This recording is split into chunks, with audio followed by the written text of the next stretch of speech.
Cha mfowethu, asiqale sibonge mhlawumbe ithuba lokuthi nizocoshelela lo msebenzi oyingqophamlando nomuhle kangaka.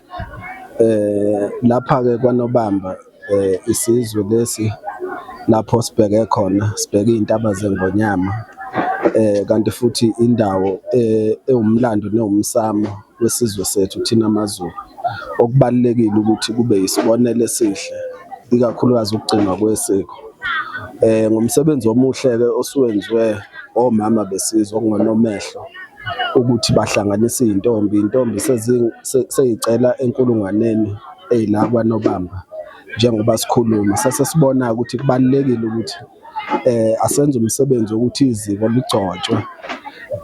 Namhlanje-ke besenza lowo msebenzi wokuthi sigcobe iziko, nanokuthi-ke ngoba kuyinyanga kuwusuku futhi lwabantu abasha, sikwazi ukuthi thina silibungaze ngale ndlela yokuthi siqoqe intsha le okuzintombi building up to umhlanga, sikwazi ukuthi sokhuluma nazo ngalo msebenzi omngaka sebewenzile. Asithokoze msakazi, ngicabanga ukuthi umntwana uyibeke kahle yacaca ngokwe-foundation iphelela nsizwa ukuthi inhloso yabo yini.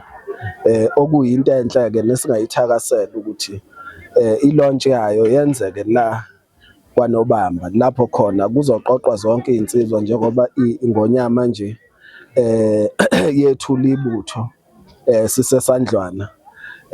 Lelo butho-ke faneke ligqishe nala kwaNobamba, umntwana nethimba lakhe i-foundation bekwazi ukuzokhuluma nalezi iy'nsizwa, ngoba lezi iy'nsizwa yizona okufanele ziganwe ilezi iy'ngane ey'hlolwayo. Kunjalo baba, ngicabanga ukuthi intsha le kaJuni 16 ka-1976 kwakuyinselelo ababebhekene nawo ngaleso sikhathi.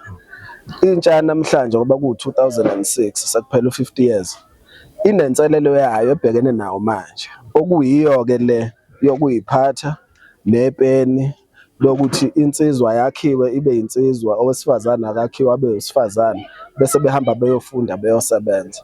Iyona nselelo-ke esibhekene nawo njengamanje siyisizwe. Ilokhu-ke ebesithi asiqinise kukho, ngeke silokhu sagidagida emlandweni ngoba bango-1976 bakulungisa okwakubahlupha ngaleso sikhathi.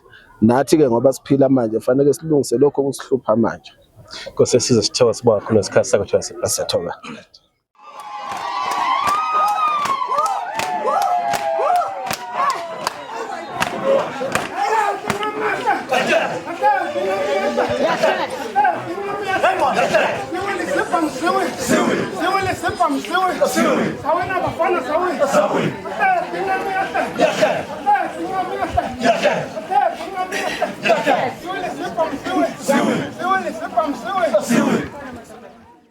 Ngendodana yakhe ezelwe yodwa, ukuba yilowo nalowo kholwa yiyo angabhubhi kodwa abe nokuphila okuphakade. Amen.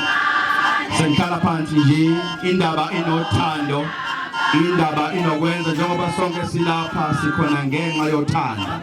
So uthando lukwenza ukuthi wenze into abantu abangeke bacabanga ukuthi ungayenza. NoNkulunkulu wanikela wenza i-sacrifice. So uthando ngoba siyibona ney'ntombi zasezweni lakaNobamba zizinhle kangaka, uthando. Amen.